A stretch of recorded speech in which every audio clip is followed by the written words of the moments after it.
peeling these apples. Does anyone have any questions? Over there, this side, I like this side, full of questions on this side. Right, I'm just going to turn the heat on. Yes. Hello, good afternoon. I would like to ask a question concerning your culinary journey. Most of us aspiring chefs, we come to a point of experiencing ourselves. I'm just going to calm round because I can't actually hear you. Okay, most of us are aspiring chefs. We could get to a point that we don't know whether we should be a pastry chef or food chef. And from what I've read about your biography, I know you're a pastry chef. I want to ask you that, at what point in your journey of discovering food did you find yourself that, okay, pastry is what I'm going to focus on, or food is what I'm going to focus on? I just want to ask you, what is that thing that inspired you to go for pastries? Okay, well, so I don't know if you know, I used to be a fashion model way back a long time ago, and I really wanted to do something that I was passionate about. I did enjoy doing fashion, but I really wanted to be passionate about my work. Where my father was, he's a Spanish teacher, and he speaks 8 languages, and he just loved getting up every morning, and I wanted a bit of that. So I started to look for all the things that I was passionate about. I read a book called What Color is Your Parachute? And I looked at all the different things that I loved in life. And the one that really shouted out to me after trying all sorts of different things, I did car mechanic, I was an interior designer, I was a hypnotherapist. I tried all those different things. None of them resonated with me. And it was a 10-day cooking course I did at Leith's that I fell in love with. So I then enrolled in their year-long diploma, which I thought would be just making Victoria sponges and, chatting, having cups of tea. But it was actually a year of dramas and burnt food and a lot of hard work 5 days a week. and it's amazing how emotional people can get about some bread that hasn't risen enough, So I did that for a year, and I really realized that I loved doing desserts and pastry. So then I did some stages, which is just short-term placements in restaurants around London, and then I started working in a bakery as well. And then I found a degree at the University of West London, which was called International Culinary Arts Patisserie. It was a degree course which covered all aspects of patisserie, molecular biology, hospitality management, and strategic hospitality management, which is really dull. But I loved the practical side of it so much, and I worked alongside some awesome chefs like from the Square and other amazing restaurants, because the course was once a week. It was a degree once a week, 9 hours a week, 1 day. And I did that, which was 5 years. So I suppose an answer to your question is I did what I was passionate about. When you're cooking and you kind of lose track of time, you're just in that moment, you're in that flow. That's the area that you should be focusing in on.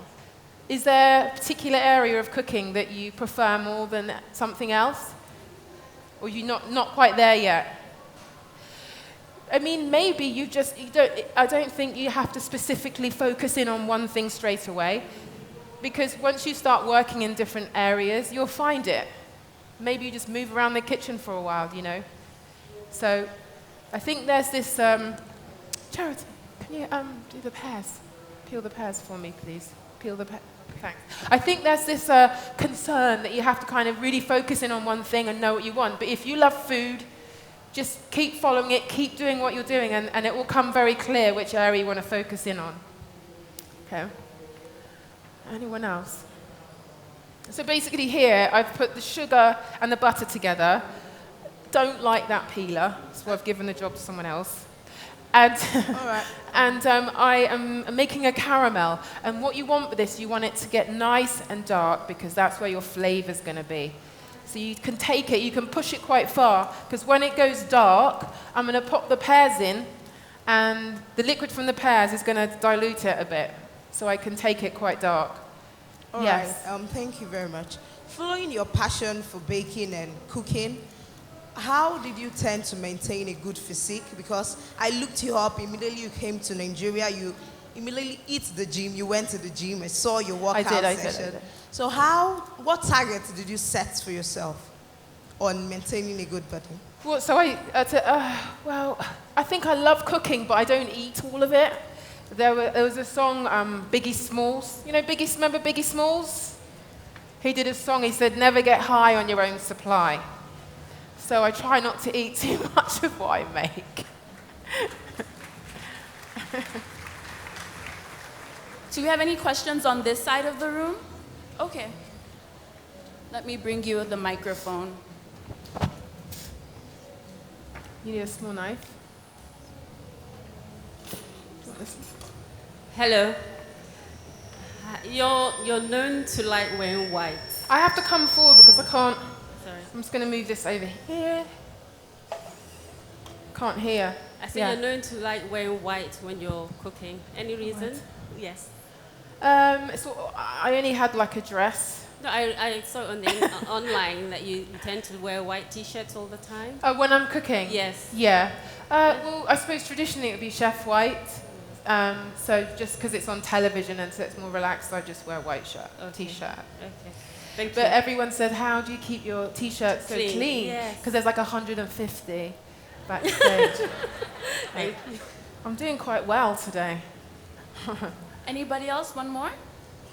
Good afternoon. I'm Raquel. Lorraine. There's a voice. Yes.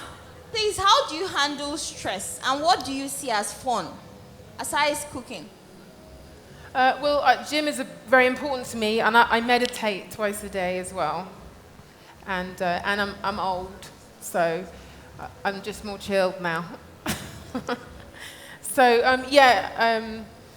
I think stress, you kind of pick your battles. I've got a 21-year-old daughter who's amazing, but it's been, oh, thank you. But it's, those of you, it's difficult. And so I kind of pick my battles now and don't take the bait so much and move away from drama as much as possible. Yes. Okay. All good? So when you're doing this, it goes through a stage where it looks oily, it's all separated, and it looks really dodgy, but it's supposed to look like that. Do you want a knife? Thank you. No, I'll do it. Thank you. Thanks very much. I'll take the... Okay, so we've got the pears ready here. Love a pear. And the trick when you're getting the right pears with this is, because you can either do this in a cast iron pan, or you can just do it in a loose bottom tin like this. But you kind of want to make sure that the pears, without the stem, go to the middle. You want that. So just use a pan that works like that. I'm going to mix it. Just going to get my chopping board in a minute. I'm going to take it a bit further.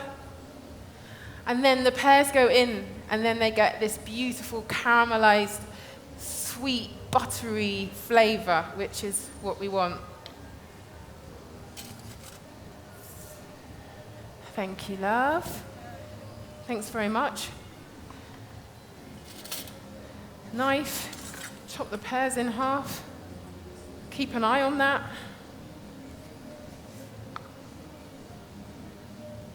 Okay, so actually I'm just going to take the little things out.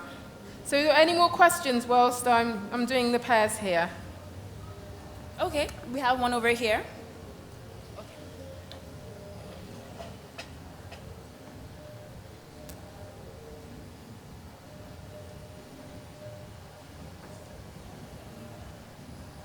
Say good afternoon, everyone. What I have for you, I have this question for you. Oh, God. You into Sorry, I have to come. pastries, and then how do you have any limit of what you eat so that it won't affect you? You understand? How do I what, sorry? I know you are into pastries, so Yes.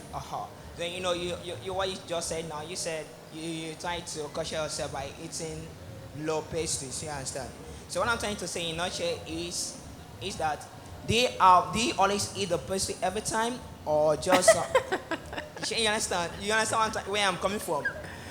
I understand where you're coming from. Where I'm coming from is that you are into the pastry. Do you eat it every time, every day? That's what I'm trying to say. No, I don't. So I don't cook pastry every day. So when I'm doing a recipe book, like this one had 125 recipes, and I'm very passionate about testing every recipe and making sure that it works and writing it step by step as if I'm there with you.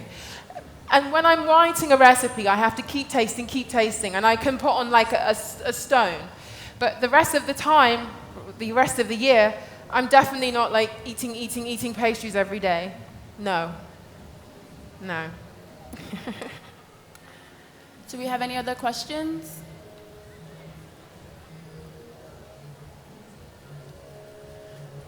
I like the pastry question. Yes, someone's very eager over there, was waving, wants to ask a question. Okay, we have one question on this side, and we'll come to you on the other side. Good afternoon. Please, I want to know how much quantity do you use for the recipe you're making right now? Because I only know you use 2 apple pear, and I don't know the quantity of the butter and the sugar you're I mixing will give you the together. quantities. Right, so Okay. we started off with Thank you. 100 grams of butter, 100 grams of sugar, and then I've got 3 pears. You got that? You've written that down. Thumbs up over there. Yes. Okay, right.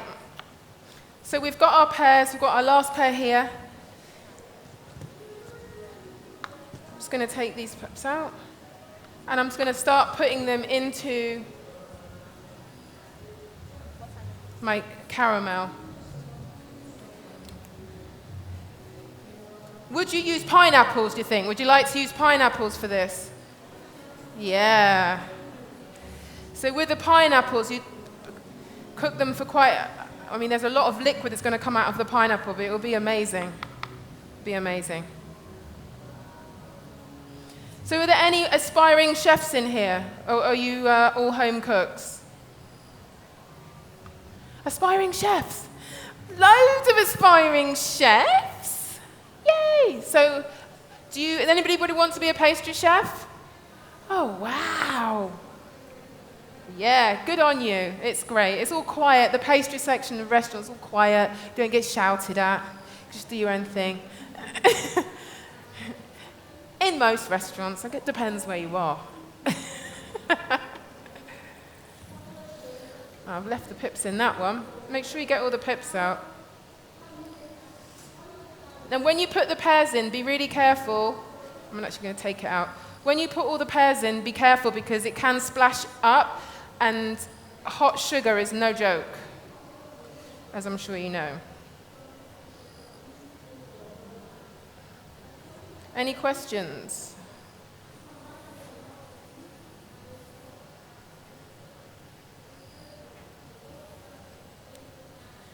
Do you want me to go over the ingredients as well for the panna cotta? Yeah, okay, I'll do that in a minute. So these Parmesan and poppy seed lollipops, basically, you get a lollipop stick, you pop it down, you get a cutter, round cutter, pop that down, you grate your Parmesan, your sesame, and you pop your sesame and your poppy seeds on like that. Did you whack it into the oven for about 8 to 10 minutes, then you pull it out, and where are the finished ones? The finished one, the cooked. Oh, they're all the way over here. And you pull it out, and you get these. So you get that. Right, they take 2 minutes. So this is a really great, like for canapes, and you can pop them in a little glass and hand them around to your guests with some nice champagne. So those are the Parmesan and poppy seed lollipops. So I'm not going to have time to dem those, but definitely one for the win. Do you like cheese? Are you cheese fans? Yeah. Cheese. If I had to choose between cheese and cake, cheese every time. Every time. All right, so we're going to quickly do this puff pastry. Oh, you're doing it for me. Okay, I might have a job. So we've got the pears. They've been beautifully caramelized. Let me just show the pears here. Can we show the pears? Which camera? Can you see? Oh, look at those pears. Gorgeous. You see? Beautiful pears. You want that level of colour, and they're soft, and they've got loads of flavour. And then we're just going to roll this out. Well, it's already rolled out. No, go ahead. You're doing great. And then we're just going to pop it over there. And what you want to do is you want to put the pastry on and tuck it round the sides. So you want it all nicely enclosed. And you pop it in a hot oven, 210 degrees to start, because you want to get a big puff to start off with. Okay? And then I turn it down to 200. And then you cook that for about half an hour until it's golden brown. And on the sides where it's risen, you want it to be firm. Look at that. I've got a 5-minute warning. Thank you. Got a card with 5 minutes on like that. Thank you. Sorry, did I embarrass you? Okay. You're cutting it out. It looks great. So what you normally ideally want to do with the puff pastry, because you want to cut it with a nice sharp knife, but we're a bit pressed for time here. So Charity's doing a lovely job for me. You're right there. I'm gonna yeah. Beautiful. Ah, look at that skill. Okay, so we've got it here. Thank you for that. And you just want to push it down, all the way down like that. Now, if you're making it in this hot climate, right, you can see it's really soft. So before you cook it, you want to put this back into the fridge and make sure that it's nice and firm, because otherwise, if you put it in the oven, it's going to melt into butter. And also, make sure your pears are cool before you put the pastry on. Pop that in. I'm going to pop that in the fridge. And then, here's one I made earlier. Although I didn't make it, someone else did. Here is the pear tart tatin there. All done and ready to go. And you'll get this beautiful, a lot of liquid. So when you cook it, when you take it out, you need to turn it the right upside down. So you put a plate over the top, flip it, and then just pull the pan off. And there'll be quite a lot of juice, which I like to pour off, put in a little jug, and serve separately. That wonderful caramel. So we've got our pear tart tatin. We have that, which is melted. We have our pomegranate and raspberry panna cotta. And then we have our parmesan and poppy seed lollipops. And do make these because they are so easy and so quick, and you can add bits to it.